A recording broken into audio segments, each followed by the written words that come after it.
মানে এই মুহূর্তে দাঁড়িয়ে আসলে আমাদের কাছে অসংখ্য তথ্য রয়েছে যে বর্তমানে মানে এখনো সেই চেষ্টাটি চলছে বিভিন্ন দেশের, শুধু না দেশের বাইরে থেকে বিভিন্ন এজেন্সির মাধ্যমে বিভিন্ন রাষ্ট্রের একদম রাষ্ট্রীয় মদদে অসংখ্য অর্থ খরচ করার মাধ্যমে দেশে একটি প্রতি বিপ্লব ঘটনার যেই প্রতি বিপ্লবটি একদম আমাদের স্পষ্ট তথ্য রয়েছে, যেই প্রতি বিপ্লবটি আসলে জনতার বিপক্ষে যাচ্ছে, ছাত্র সমাজের এই যে বিপ্লবটি হচ্ছে তার বিপক্ষে যাচ্ছে। এখন আমাদের অবশ্যই সচেতন থাকতে হবে। আমরা ওপেন স্পেস ছেড়ে দিয়ে সেখানে যদি হাজার হাজার মানুষ যারা এই চক্রান্তটি করছে, আসলে এরকম অসংখ্য মানুষ রয়েছে। আমরা দেখেছি 5ই অগাস্টে যখন সরকার তখনকার স্বৈরাচার সরকার পদত্যাগ করে গিয়েছে, তাহলে আপনারা আমাকে এটি বলতে হবে যে এরপরে কেন আমার এই দেশে স্নাইপার দিয়ে শুট করে মানুষ মারা হলো, কেন চানখারপুল থেকে শুরু করে শহীদ মিনার কিংবা বাড্ডা কিংবা উত্তরায় অসংখ্য মানুষের মারা গিয়েছিল। তার মানে যখন তিনি পদত্যাগ করে চলে গিয়েছেন তারপরও আসলে এই যে চক্রান্তটি সেটি শেষ হয়নি। তারা চেয়েছিল অস্থিতিশীল অবস্থা তৈরি করতে। আমাদের জায়গাটা হচ্ছে এটি যে 1-2 জন মানুষ ব্যক্তি হিসাবে গিয়েছে, তাকে বাধা দেওয়া হচ্ছে, এটি আমরা সমর্থন করি না। কিন্তু শেষ করি কিন্তু দলীয়ভাবে যে অবস্থানটি তারা তাদের জায়গা থেকে যেটি প্রত্যাশা করছিল যে সবাই মিলে করবে, এটি আইন শৃঙ্খলা রক্ষাকারী বাহিনীর পক্ষ থেকে এই মেসেজটি ছিল, গোয়েন্দা বিভাগের পক্ষে এই মেসেজটি ছিল যে এরকম বড় একটি আবার রিভার্স ম্যাসাকার তারা করার চেষ্টা করতে পারে। সেই জায়গা থেকে আমাদের ওই বিষয়টি ছিল যে ওইটুকুর জন্য আমরা সতর্ক অবস্থানে থাকবো, ওই রকম অবস্থানটাকে আমরা সমর্থন করি না। এখন যে কথাটি বলা হচ্ছে এখানে মানে ওনার জায়গা থেকে যে সূর্য সেন হলে এটি হয়েছিল, দেখুন শিক্ষার্থীরা এই যে আন্দোলনটি করেছে, আওয়ামী লীগের কিছু অন্ধ ভক্ত ছাড়া বাংলাদেশের যত % মানুষ আছে সবাই এটার সাথে সরাসরি যুক্ত ছিল। এখানে সকলেই বিভিন্ন আদর্শে বিশ্বাসী। অনেক শিক্ষার্থীদের আমরা দেখেছি, সূর্য সেন হলের সকল শিক্ষার্থী যে এটাতে পার্টিসিপেট করেছে ব্যাপারটা এমন নয়। আমরা তো এইসব হলে থাকি, অন্যান্য হলে কোনো হলে দেখেছেন? মানে বাকি 17টা হলে এরকম কোনো কাজ হয় না। সো ওই হলে কিছু অতি উৎসাহী শিক্ষার্থী শোক দিবসকে কেন্দ্র করে করেছে না, ব্যক্তিগত জায়গা থেকে করেছে, এমন একটি কাজ করেছে। ইভেন 32-এও এটি হয়েছে। আমরা সরাসরি বিভিন্ন টকশোতে বলেছি, মিডিয়াতে বলেছি, এই বিষয়টিকে আমরা সমর্থন করি না। মানে আমাদের তারা একটি শোক পালন করছে, আমরা তাদের সাথে সমর্থন করি না। আমরা মনে করি না যে এই রাষ্ট্রীয় শক্তি তারা যেভাবে পালন করছে এটি হওয়া উচিত। কিন্তু তারা যদি ব্যক্তিগত জায়গা থেকে যতটুকু পালন করতে চায়, ওইটুকুতে ন্যূনতম রেসপেক্ট আমাদের শো করা উচিত। আমাদের অবস্থানটি হচ্ছে এটি।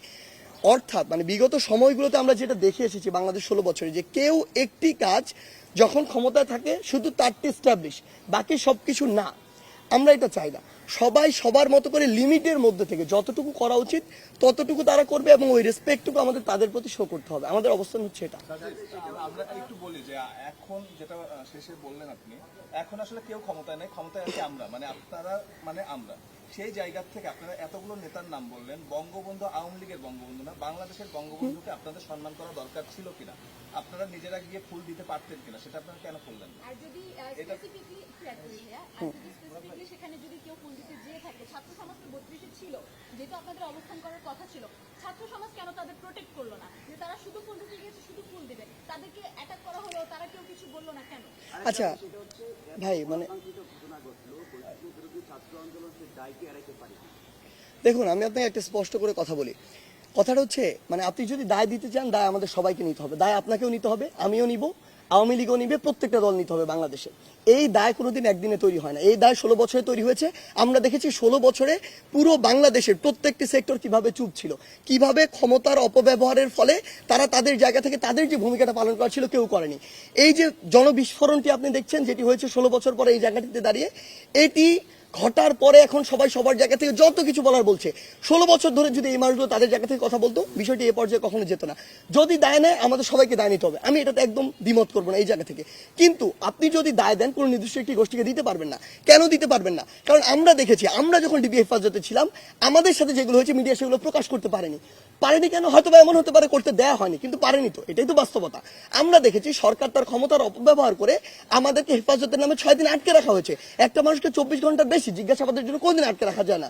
সেটাতে এই যে একটি প্রেশার ক্রিয়েট করার যতটুকু বিষয় ছিল সেটি করা হয়নি। আমরা দেখেছি আমাদের আন্দোলনের সময় অসংখ্য সংবাদ সম্মেলন আমরা করেছি। বাংলাদেশের বর্তমান যে প্রচলিত মিডিয়া সিঙ্গেল একটিতে কোনো কিছু আসে নাই। তার মানে আপনাদের যতটুকু পালন করার কথা ছিল আপনারা করেননি, ওই দায়িত্ব আপনার উপর বর্তায়। সেম ভাবে আমি কর্মসূচি ঘোষণা দিয়েছি।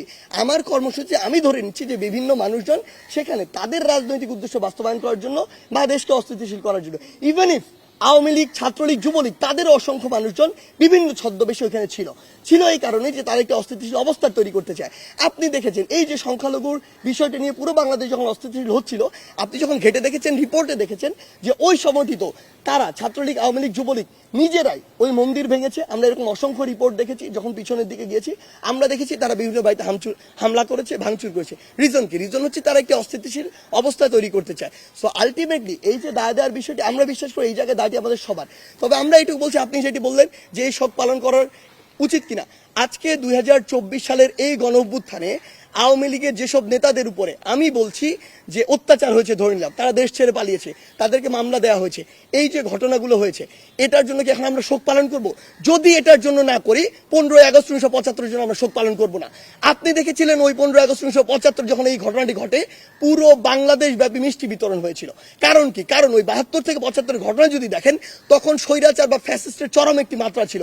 ইতিহাস ঘাটলে আমরা এটি দেখতে পাই যে তখন আসলে আলটিমেটলি যা হয়েছিল এক জায়গার নির্দেশ থেকে হয়েছিল। এটি বাংলাদেশের মানুষের কোনো ঘটেনি।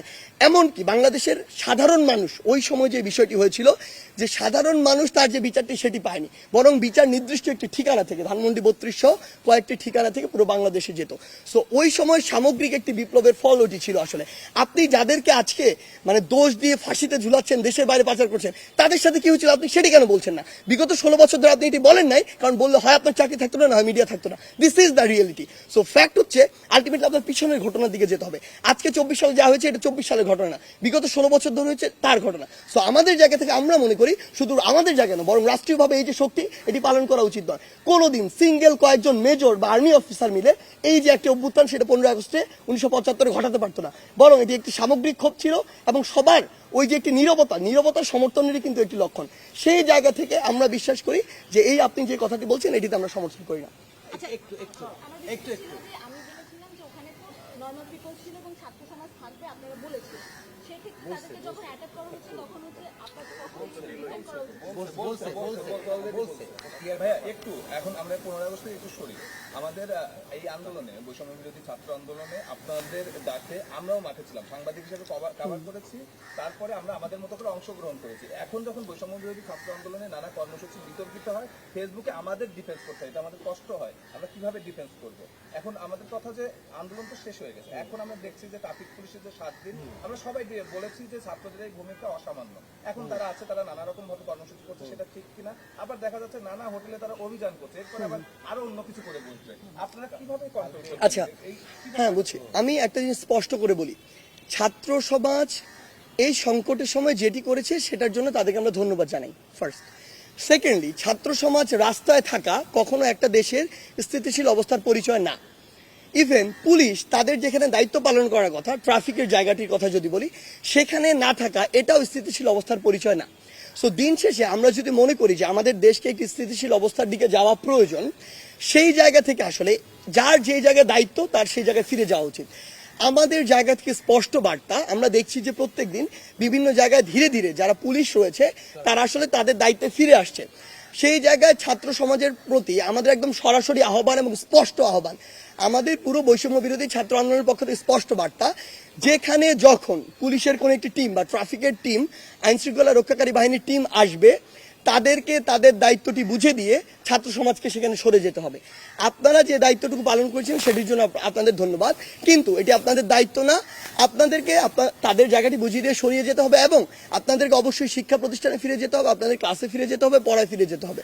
এবং আমরা মনে করি বৈষম্য বিরোধী ছাত্র আন্দোলন আসলে এরকম কোনো কিছুকে প্রমোটই করে না যে কেউ একজন কোনো একটি হোস্টেলে গিয়ে সার্চ করবে, কেউ একজন কোনো একটি আবাসিক হোটেলে যাবে, কিন্তু কেউ একজন কোনো একজন প্রফেসরকে জোর করে নামিয়ে দিবে। আমরা এগুলোকে সমর্থন করি না, বরং আমরা মনে করি আমরা এগুলোর দাবি জানাতে পারি এবং অথরিটি সিদ্ধান্ত নিবে যে এটি করবে কিনা, এবং অবশ্যই এটি তদন্তের ভিত্তিতে হওয়া উচিত।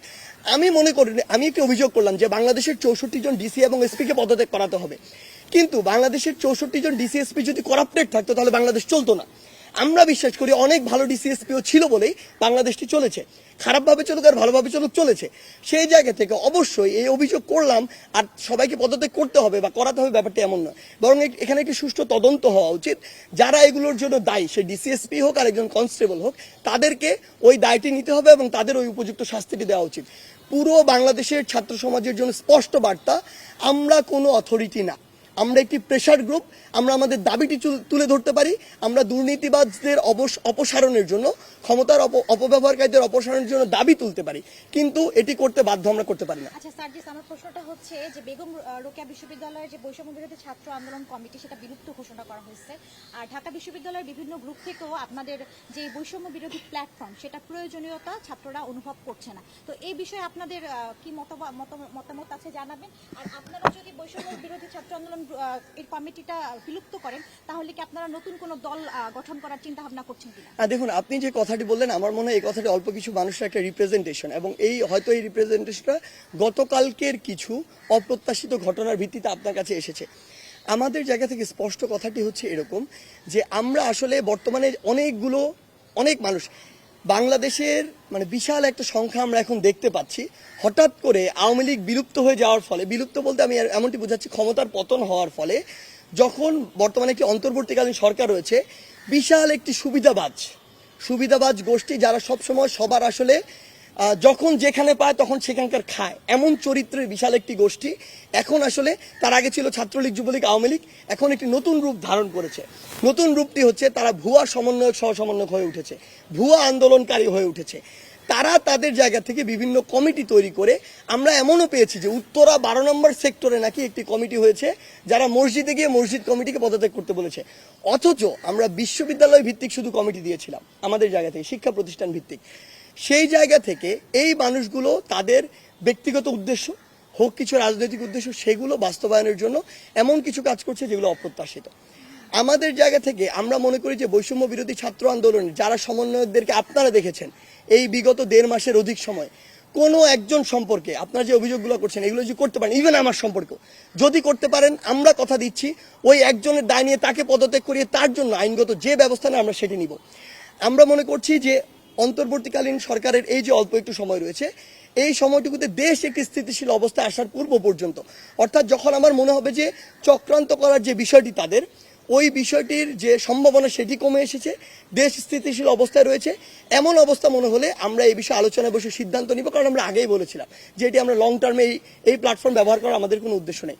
তখন আমরা এটি সিদ্ধান্ত নিয়ে যা করার এই প্ল্যাটফর্মটি নিয়ে সেটি সিদ্ধান্ত নিয়ে আপনাদের সবাইকে ডেকে আমরা জানিয়ে দিব, শেষ করে জানিয়ে দিব। এবং আমরা এটি স্পষ্ট করে বলি কেন আমরা এটি বলছি, কারণটা হচ্ছে এখনো আপনারা সবাই জানেন, আমরাও জানি, অর্থনৈতিকভাবে হোক, আইন শৃঙ্খলার দিক থেকে হোক, বাংলাদেশে স্থিতিশীল অবস্থা আসেনি।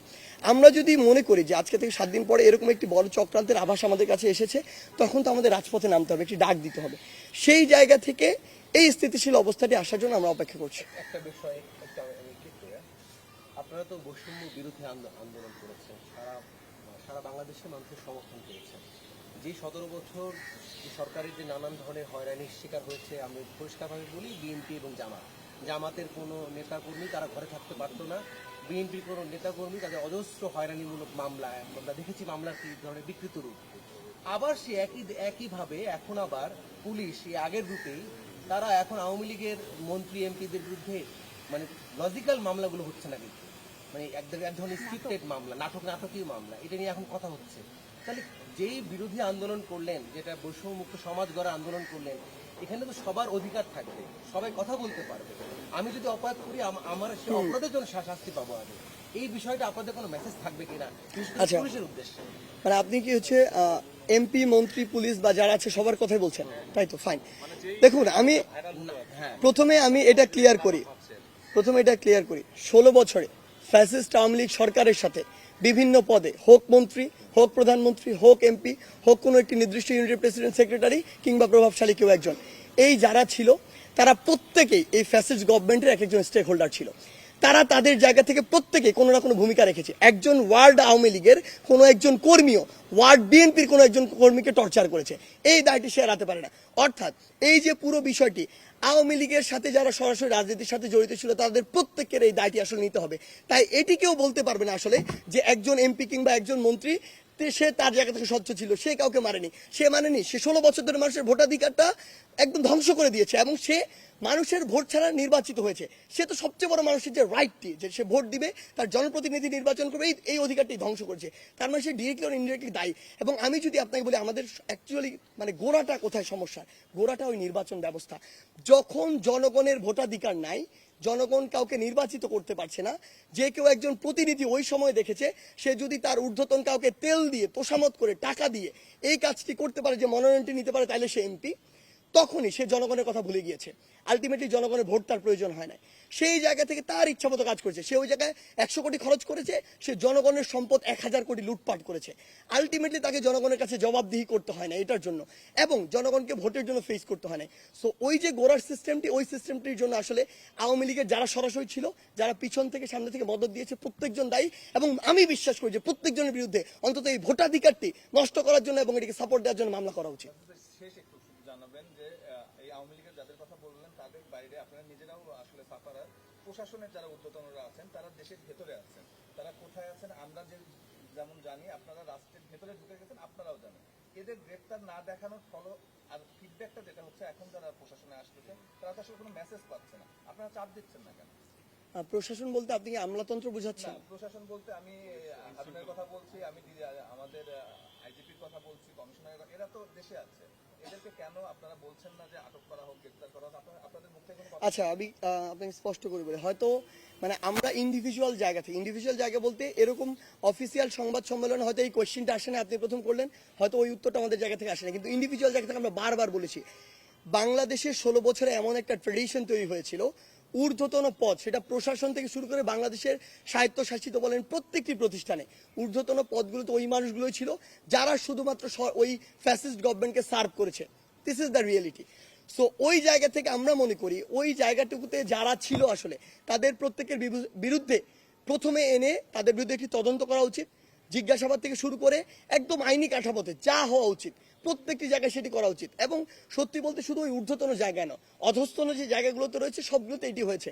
এখন কথা হচ্ছে, আমাদের জায়গা থেকে আমরা এটি স্পষ্ট দাবি জানিয়েছি, আমরা যখন অন্তর্বর্তীকালীন সরকার বিভিন্ন উপদেষ্টাদের সাথে কথা বলেছি, আমরাও এটি স্পষ্ট করেছি। তাদের কথা ছিল 16 বছরের এত বড় একটা ল্যাক অফ মানে সিস্টেম, এটা কোনোদিন আপনি 16 দিন এস্টাবলিশ করতে পারবেন না, এটার বিচার প্রক্রিয়া 16 দিনে শুরু হতে পারে না।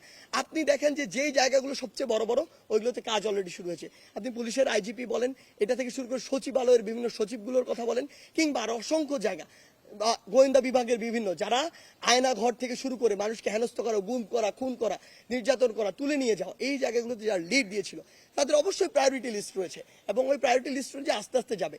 এখনো এই অভ্যন্তরীণ যে হচ্ছে আমাদের সরকার, সেটি হচ্ছে গঠনের, কিন্তু অন্তর্বর্তীকালীন সরকার গঠনের 16 দিনই হয়নি। সো আমাদের এটি অলওয়েজ এই প্রেশারটি রয়েছে অফিসিয়ালি এবং আনঅফিসিয়ালি, এবং আশা করি খুব দ্রুততম সময়ের মধ্যে আপনারা এটি দেখতে পাবেন।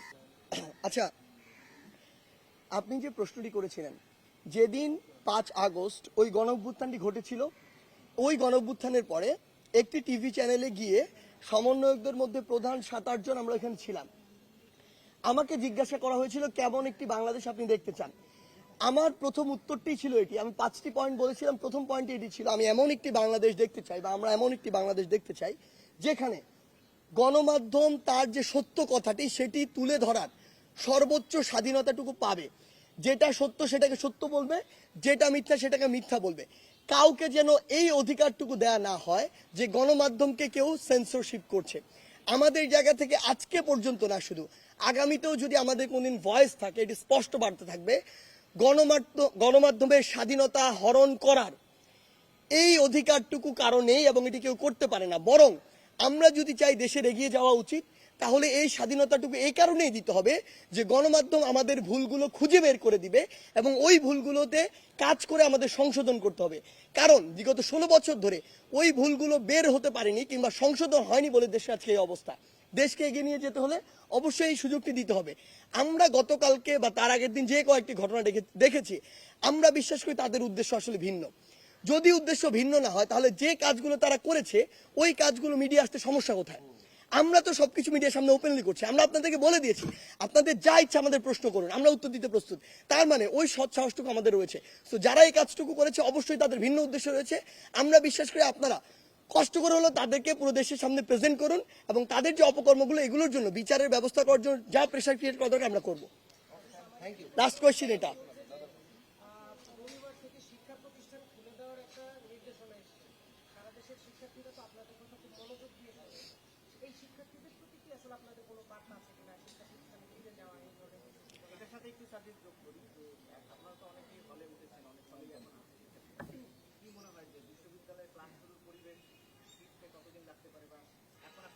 বা আপনারা কাকে ভিসি হিসেবে চাচ্ছেন? আচ্ছা, প্রথমটা দিয়ে শুরু করে আমার মনে হয় প্রথমটা আনসার আমি অলরেডি দিয়ে ফেলেছি একবার, যে আমরা আমাদের জায়গাতে স্পষ্ট মনে করি দেশকে স্থিতিশীল অবস্থার দিকে যদি আমরা নিয়ে যেতে চাই, যার যেটি কর্মক্ষেত্র বা যার যেটি জায়গা, আমাদের সেই জায়গায় ফিরে যেতে হবে স্টেবল হওয়ার জন্য। সো শিক্ষার্থীদের প্রতি আমাদের অনুরোধ যে আর আসলে রাস্তায় নামার প্রয়োজন নেই। আমরা পুলিশের জায়গা থেকে বিভিন্ন জায়গা থেকে এই কথাটি শুনছি যে পুলিশের কিছু সদস্য হয়তো তাদের জায়গা থেকে একটি আনকমফোর্টেবল সিচুয়েশনে রয়েছে, যে তারা যদি হঠাৎ দায়িত্বটিতে আসে স্টুডেন্টরা তাদের জায়গা থেকে কি না কি করে, এরকম একটা আনকমফোর্টেবল সিচুয়েশন রয়েছে। আমরা স্টুডেন্টদের এই মেসেজটি দেখেছি। আমরা গতকালকে এটি দেখতে আসলে আমরা নারায়ণগঞ্জ পর্যন্ত গিয়েছিলাম, অন্য একটি কাজে গিয়েছি, এই বিষয়গুলো পর্যবেক্ষণ করেছি। আমরা দেখেছি সেখানে যখন পুলিশ এসে দাঁড়ালো, স্টুডেন্টরা আসলে তাদের সাথে হ্যান্ডশেক করছে, স্বাগত জানাচ্ছে। সো অনেক জায়গায় আমাদের মেসেজটি পৌঁছে গিয়েছে। আমরা স্টুডেন্টদেরকে স্পষ্টভাবে বলি যে আমাদের ভাই বোনেরা তারা যেটি করেছে জাতির সংকটে, এটার জন্য তাদেরকে ধন্যবাদ। এখন তাদেরকে আসলে পড়ার টেবিলে ফিরে যেতে হবে, কারণ দিন শেষে আমরা যদি দেশকে এগিয়ে নিয়ে যেতে চাই, আমাদের একটি শিক্ষিত তরুণ প্রজন্ম প্রয়োজন, আসলে একটি ইন্টেলেকচুয়াল তরুণ প্রজন্ম প্রয়োজন যারা বাংলাদেশকে এগিয়ে নিয়ে যাবে। সেই জায়গা থেকে সবার প্রতি অনুরোধ আমরা যেন ক্লাসে ফিরে যাই। ভিসির কি হবে? ভিসি এই ডিসিশন আমি দিব? না